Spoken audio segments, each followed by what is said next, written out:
Hey, what is up, guys? Evan Aldo here. I am at Lake Mono in Northern California right now. I think it's about 7,000 feet above sea level. Crazy in the mountains. This is a crazy nice lake. I believe it's saltwater, and pretty much have it all to myself right now, at least this area of it. Very, very tranquil. Like, very vast out here, very tranquil. You know, one of the things I always liked about California when I lived out here for a year, I lived in LA for a year, for those who don't know, is kind of this, you know, the nature, the tranquility out here, like all this amazing scenery. I mean, this is probably one of the reasons why California is the most populated state. You know, it's a different vibration. A lot of people, a lot of attraction, they talk about law of vibration too. It's kind of, I'm not an expert on it, but it's kind of a variation of that. It's a different vibration, way different vibration versus if you're in somewhere like New York City versus LA or even a suburban area. I mean, look at this. This is just, you know, it's almost like you're on a different planet sometimes. I mean, I've been to a lot of parts. You know, I've seen most of America now, and especially if you're young, I mean, you should travel. You should see new areas. You know, it's great. You know, it's a great experience. It sparks creativity too a lot, especially being in these places. It definitely makes you calm, and it's like gives you a little, you know, at least a little bit of a meditative experience, even if you're, you know, just standing out here, just walking out here, not actually meditating or anything, but just to soak all this in. And you know, it's really primitive because you got to think about, you know, how our ancestors, how earlier humans, you know, what environment they lived in, and it was more like this. You know, it was a lot different than how it looks now. You know, away from the technology, away from constant screens. You know, it's good to, you know, experience that and get out and towards, you know, some of these places. It's just incredible.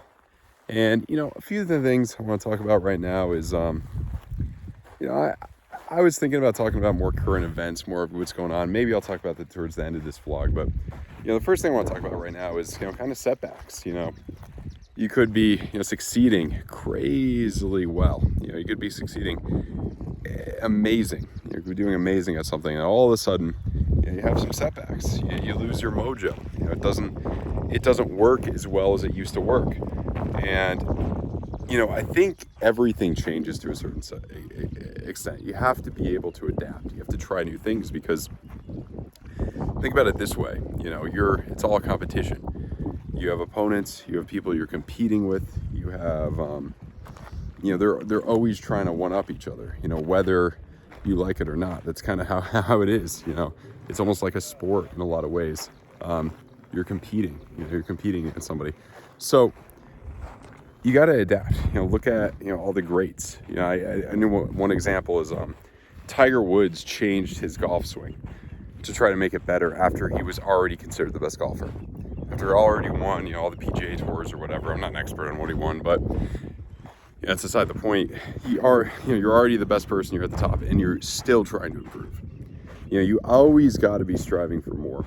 And you know, I quote Tony Robbins, who said, you know, when you fail, you ponder. When you succeed, you party. When you fail, you ponder. And all success in life comes out of pondering. So, which is essentially reflecting off of mistakes. Essentially reflecting. You know, you always think about it. It comes into revision a lot of times. You know, that's a big, you know, mental technique. Revise the memories. Revise the memory to make it like you did the right thing, like you did and did the right choice. You know, say, I don't know. So, a basic example. Say you lost a trade. Revise that memory so you did the right thing to do the opposite, to win that trade. Excuse me. Excuse me. So, you know, revise that, and that's where you spark creativity. You got to get into your subconscious. How do you get into your subconscious? It's a different vibration. A lot of people talk about, you know, how fluoride in tap water or things, you know, other things could prohibit you from getting in your subconscious. I'd have to study more on that. I don't know, but you know, there's a lot of modern things in our environment, plastics, all of that people talk about.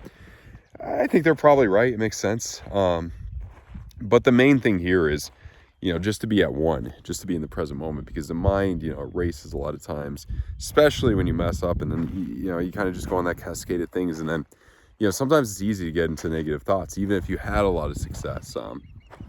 And then you had a little trip up, a little setback or whatever. You're starting to think, oh, maybe I was just lucky. Maybe, even though, I think even the biggest people think this, somebody like, greatest athletes, greatest people, they probably think, oh, maybe I was just lucky. I think it affects everyone. Even if you just had a little accomplishment, oh, maybe I was just lucky for 10 years of winning, 5 Super Bowls or whatever. But, you get my point. Every time you have a setback, you think, oh, maybe I was just lucky. Maybe it's really not that easy. Maybe, I'm not meant for this, all these limiting beliefs. And that's really, you gotta deal with that and phase out that negativity. You gotta kind of forget about the setback in a certain way. Forget about, the failure and change it. Forget about it and at the same time, change it. Forget about the original failure and change it so that's a winning memory. That's what you got to do. Easier said than done. It's hard to control your thoughts a lot of times. It's hard to do these things. I've talked about it a lot. But one of the things you could do to get there better, sunlight. Spend more time in nature. Sunlight is very, very good for you. For one, obviously, don't get a sunburn, but that should be pretty obvious. Go to these places with this great vibration. I mean, a lot of people take this for granted. They could say, I could go here, I could see this whenever. Maybe you won't be able to. We don't know. We live in some uncertain times right now. Who knows what could happen? Anything could happen. Do these things you want to do now, I would say. It doesn't mean blow up all your credit cards. Everything in moderation. You don't want to be, extremely frugal, and at the same time, you don't want to be way, way, way up there. I would say it's kind of a healthy medium a lot of times. It's probably the best course of action. And, when you come out here, there's one thing I learned from Dr. Joe Dispenza is when you would, sit in a certain position, meditate or imagine things, he wouldn't leave the spot he was in until he had what he wanted. So obviously that doesn't really make too much sense at face value. Like, how could you, if you want $1 million, how you're just not going to get it just sitting there. But I think what he meant was, and I'm not an expert on this, but I think what he meant was, you stay in that position until you feel like you have what you want. You feel like that, and it kind of cleans some of the negative thoughts out. The bigger you get, too, the more people who are going to hate you, the more haters you may have. What do you do with those? Act like they don't exist, and they won't. That's the main thing. That's the main, piece of advice I could give to that. Revise that. Revise their any negative thing as something positive, or pretend it didn't happen, and then they will go away. Some of these things sound pretty delusional. They sound like you're not facing reality. Well, I mean, it's the way I did it, and it worked out pretty well. Yeah. The other thing too is how kind of modern society is to a certain extent is, you talk about, I minored when I was in college in like Eastern philosophy, Eastern studies or whatever. And everybody would ask me, not everybody, but a few people, they'd be like, oh, what are you going to do with that? And they were always people who, well, usually, not to put them all in one category, always people who, they had some 9-to-5 job, they were always stressed. They were always maybe not in the best control of their emotions at certain times. And I would, it was hard to really answer a question like that just at face value. And I would think to myself after, I'm going to use this to, be able to control my emotions, be able to be in a calm state and, create things. And, obviously a lot of people think, oh, you're never going to be able to make money with that. That's not true. I mean, these things are used for, wealth, freedom, all those type of things. I mean, that's the thing too. I mean, if somebody was really, really successful, was telling me, stay away from this, maybe I'd be more inclined to listen to their opinion. It's all a lot of how much clout, how much success someone has. I'm not saying somebody with less success has, shouldn't be giving you kind of advice. I think kind of listening to someone's advice who doesn't really have much success, it's kind of like, this would be a good analogy. It's kind of like investing in a really small cap, stock or a startup or a small micro cap cryptocurrency, cryptocurrency. Probably won't work out, but maybe, just maybe it could go to the moon, something like that. It's kind of a high risk, high reward type thing. A lot of life is all of risk versus reward. The more that I've lived and the more that I've experienced it, it's a lot of risk versus reward with everything. There is risk in everything, aside from investing, aside from money, what relationships you choose to be in, what friends you choose to have, all of these type of things. All risk reward, where you choose to go, where you choose to live, all of that. And you just got to play it out. You got to be comfortable with the negative outcome, I would say. Just like trading, just realize that anything could happen. And at the same time, you gotta, if you're going to get very far, you're probably gonna have to take some risks. I mean, one example too, and you see the biggest people, embarrassing themselves and messing up. I was just thinking about, it's kind of random, like how Michael Bloomberg tried to run for president last election, and that was pretty embarrassing. Like, he just got pretty much killed in the primaries. Was trying to buy the election, just looked like didn't look good. Yeah, very embarrassing. But look, I mean, always trying to reinvent yourself, always trying something new. Could have worked out. Could have worked out very well. Yeah, but maybe it won't. And that's kind of how it is. That's kind of how it is for everything. You got to strive for big things. And I think, ultimately the main secret is kind of striving for big things, always visualizing and striving for bigger things. Once you have a little bit of success, sometimes it gets comfortable where you are and you're not as creative. So that's where you kind of have to go back to the drawing board and see, what else am I going to try to do? What's next? What else am I going to have more experience? What else am I going to learn about more? And, if you're not constantly learning, not constantly trying for bigger things, your mind is like a muscle. You're not going to be able to expand it. You always got to be trying to learn new things, read as much as possible, learn as much as you can in the limited time you have in this world. Read a lot of books, listen to a lot of audiobooks. Don't just listen to music when you're in the car. I've been driving around a lot, from up from Vegas. I was trying to, I'm guilty of it too, because the thing wasn't working to get my audiobook to work. I was trying to finish Ray Dalio's new book, but yeah, so you just listen to nothing, listen to some music, just getting a dopamine rush. That's another big thing too. I mean, it's a lot of, you got to realize, like, the ideas that you're programmed with and music you listen to, all these things, it's all different frequency. It's going into your subconscious, those ideas. Some of them are negative, some of them are positive. You gotta evaluate that. You gotta definitely pay attention to everything you're listening to. And what kind of helps you too is I'm listening to, kind of the waves coming in here, little waves coming in here, birds chirping, these environmental things. That's a good thing to really pay attention to, because I feel like it gets clouded out so much. Natural noise is, I feel like that could put you in a very creative state for some reason, like a very, very creative state. And everything, most businesses, most success, this is all based off of creativity. I mean, what is entrepreneurship? You're using a creative new idea, theoretically. I mean, it doesn't have to be, but I think the most successful businesses using a creative idea to create something new to help people, something that's more innovative. You look at, like, let's see what example of Jeff Bezos, Amazon. Every big person has this moment too. Every real big person, I believe. I don't know if anybody's wrote about this extensively, but this is from my observation of reading a lot of biographies, reading about a lot of successful people. And I believe, so Jeff Bezos, the time was, it's like a moment where they say they're going to accomplish what they're going to. And this was, in the late 90s, early 2000s or whatever, late 90s. Jeff Bezos told one of his friends, like, I'm gonna, we're gonna sell books and stuff on the internet. I'm gonna start in my garage and we're gonna make $100 billion from it. He told one of his friends that. And that's, I think, what's he worth? Over that, obviously, but he did it. You know what I mean? Everybody has that moment. I believe there was another moment with the original Rockefeller, the one that didn't come from money, the one that started everything. He was at a bank and he was like, he thought they treated him unfairly or something. I don't know the details, but he basically said, I'm going to be the richest man in the world, and just walked out of the bank. And it was true. It was true.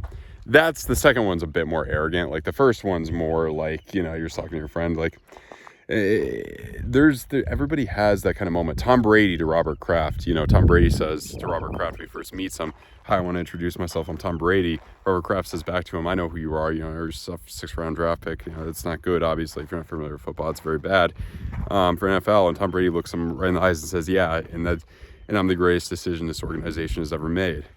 It was true. Everybody has a moment like that. That kind of gives them that, I guess, that visualization, that thing to motivate themselves. At the same time, you got to be very careful. I mean, arrogance and ego are big things that can mess you up and leave you behind and cloud your mind. So, it's a fine balance. It's a fine balance. There's a fine line between all of these things. So that's really important to think about as well. But you definitely have to have that image, that visualization, which is ultimately very, very important. I think everybody has that. And going back to what Dr. Joe Dispenza said, I think if you stay in that meditative state, you stay in that, whatever it is, until you feel like you already have the thing you want. I'm sure somebody like Tom Brady, he probably thought a lot and felt like he was winning the Super Bowls before he won them. You know what I mean? Something like that. Rockefeller probably felt like he was the richest man in the world before he became the richest man in the world. Jeff Bezos, he had that image to create Amazon, to have that creativity. And you could say, like, now, society's so modernized. Like, I mean, it's just, you're kind of, because you think about like something like Amazon, like, okay, they already had all the technology to, kind of do everything Bezos did. You could call up and order stuff. I'm sure back then it probably would have been more expensive. That's the thing too. He kind of streamlined it. So it was, fast, more efficient with people and everything. But, really the original internet though, a lot of these, that's why probably the main argument against the internet originally is like, you could already do all these things. I mean, I read, what was it, MJ DeMarco's book, The Millionaire Fastlane. He was the guy who started limos.com, and it was where you could just order a limo online. And people would have thought back then, well, what's the point of this? I could just call up and order a limo. Why do I have to go on the internet to do it? What's the point of all this? And it's the simplicity. It's kind of the time. That's our most valuable asset too. A lot of wise people have said this is time. Time is, the only thing you really can't get anything back. I mean, you could blow all your money. You could theoretically get it back. What can't you get back? You can't get back your time. It's the most valuable asset. So even if something saves only, 10, 15 minutes, that's still worth it. You know what I mean? That's still worth it because time is our most valuable asset. If technology somehow comes into play where you could live forever, I mean, some people think it'll happen when people my age are probably in their 80s or 90s. Who knows? Anything could happen. But I think that would be to the point where probably money is all like eliminated. Like the whole system would be completely different at that point. I would think it would just be, I mean, that's very theoretical, very theoretical and out there. I don't want to talk too much about that because that's just, that's like, that's just really out there. But who knows? I mean, you do, the thing with technology too is you see like all these things where, they're trying to do, we could send, let's say rocket ships and stuff to Mars so many miles away. We know all this stuff and, we still can't. And then there's things where we still don't really know like what the best diet to eat is, we still can't cure cancer. We still can't do a lot of these things. It's weird with the technology. You would think if you could send, some module all the way from Earth to Mars, take a bunch of pictures, come back, do all of that you'd be able to cure like some of the leading causes, heart disease, cancer, some of the leading causes of death in America. Maybe make a easy way for, I mean, what's the main, so many people are addicted to nicotine, maybe make an easy way for people to get off of that. You know what I mean? Even those things, you would think we would have the technology to do that. We don't. That's an obvious thing too, in terms of business, in terms of providing value. I mean, if you can do something, you provide people with something that they need and want, then you'll become worth billions of dollars, worth millions of dollars, changing people's lives. If you could cure cancer, yeah, you'd, because that's, sickness, those things are big. That's why healthcare is such a big field. And the way it's run, I mean, there's obviously tons and tons and tons of flaws with it, but it's still is that huge field that goes into play where, people think, just be a doctor or a lawyer. The problem with that is the way the system is structured. You're not going to get rich like that. You got to own the law practice. You got to own the law firm. You got to own, the medical practice. And then even though there's kind of a lot of illusions there too, I mean, you could own, say, maybe you could own, I know one example is like you can own, say, an Allstate agency, an insurance agency, but really you don't own it because how it works is kind of an illusion. This is how a lot of it's set up. They could take it away from you if you don't follow the rules. Like say you own a McDonald's, maybe they could take that away. I'm sure that's how it works, franchising. that's where you got to be careful with too. They could take that away from you if you don't follow the rules, and they could change the rules after you started it, I believe. I don't know exactly how it works with the contract. These people have powerful lawyers. You're probably not going to win against them. You know what I mean? And kind of how it works is they're going to do everything they can to make you work as much as possible so they can make the most money. And that's kind of naturally how it normally happens. I mean, that's why people always say like greedy corporations, but at the same time, that's kind of the purpose of capitalism, to just, compete with others and, charge as much. The monopoly thing is big. That's where you got to have government to kind of stop that, to create a monopoly, because that's when you have, communism dictated by a private entity. So there's all these different forces. Balance of powers is huge. That's Henry Kissinger, balance of powers. That's, he was saying it in terms of a political sense, different nations having different powers, over land or those type of things. But, you could do it in the same at a micro level, like a business sense, balancing powers there. And that, keeps things in check, keeps prices, relatively low. Last thing I want to kind of, sum this video up by saying is, look at what's happened. Roe versus Wade, yeah, was overturned. Regardless of your stance at that, I mean, it's just more, it's probably the worst time for something like this to happen, because, look at the division in the country right now, all of the signs of a empire ending. One more thing to divide more people, cause more chaos. And if you have an empire ending, look, I mean, anything more states' rights, that would be another sign of it, because as the states get broken up, look at that. Less centralized power. There's still, there's pros and cons to that. To states' rights in general. I mean, that's another topic for another day. I'm not a political person really anymore. But yeah, the more division, the more disparity between the haves and the have-nots. Prices are going sky high right now. Rents, mortgages, rents, all that, gas prices. It's I think $7 a gallon where I am right now in Northern California. I mean, I think it's like probably $80 to fill up the average gas tank, maybe even more, $90 to fill up the average gas tank. I mean, obviously somebody like me could afford it, but look, I mean, you're getting to that point, and you got to look, you got to search for other places, in America. I'm going to the cool places now, enjoying it, while it lasts, because I don't know what's going to happen. Anything could happen. I might not be here in a year or two. I might not be here in 6 months. I might found opportunity elsewhere. So that's what you got to look at too. You always got to be on top of it, and things could change pretty quickly too. I mean, I was just, looking at, countries gaining population in the last 25 years, since I was born. And since I was born, things have significantly changed. I mean, the population of, I was just kind of amazed by the population of Mexico. It doubled since the 1980s. That's crazy. I mean, these countries, powers change. And I mean, it's kind of a delusion to think that one empire is just always going to be there. You know what I mean?